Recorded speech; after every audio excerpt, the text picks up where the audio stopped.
That is something that you just hit on that is amazing when I hear from college football fans and just see what's thrown out there on social media. There is so little respect for what Minnesota's accomplished that people just don't realize. Of course, them matching up against Washington State and Luke Falk and the glossy stats and the glossy quarterback is typical of what Minnesota's accomplished in the last several years, is that they get matched up in a game like that. They're a double-digit underdog. What do? They run the ball. They play tremendous pass coverage in that game, and they grind out a win that doesn't look very impressive, but it should be impressive because of what they accomplished against one of the better passers in college football. So this is a really good football program that, much like Michigan State, Minnesota, outperforms its recruiting rankings, and now you got PJ Fleck in the mix. So who knows what can be accomplished?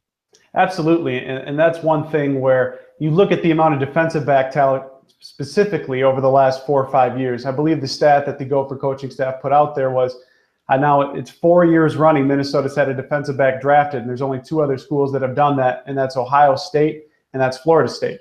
So it's not like you think of Minnesota as DBU, but when you look at the amount of talent they've had and the amount of talent they've produced for the recruiting rankings, I think it's a huge credit to what former defensive coordinator and defensive back coach Jay Savo was able to do at Minnesota. He's find all these gems under the radar. He's able to get them to Minnesota, and he was able to develop them. And now PJ inherits a program that does have a lot of talent in their front 7, but in that back 4 is where they're going to really be trying to figure out what they're going to be able to do there. They only have 1 cornerback on the roster that's played in a Big Ten game.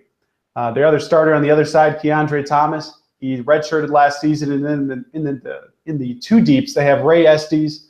They also have Justice Harris. So you're looking at 2 true freshmen there. It's a lot of youth back there in the back 7, but in the front 7, they're loaded. I don't think I've seen a more loaded linebacker group than what Minnesota has returning. So with new defensive coordinator Rob Smith coming in, how is he able to utilize the talent? Because the other thing is that people really don't know is Minnesota really doesn't have a true defensive end on the roster. So they're having to use some of their linebackers as stand-up ends of sorts. And so how are they going to be able to really kind of work on a lot of different kind of fronts? So they've been very successful over the last handful of seasons here, and a large credit to that is that defense.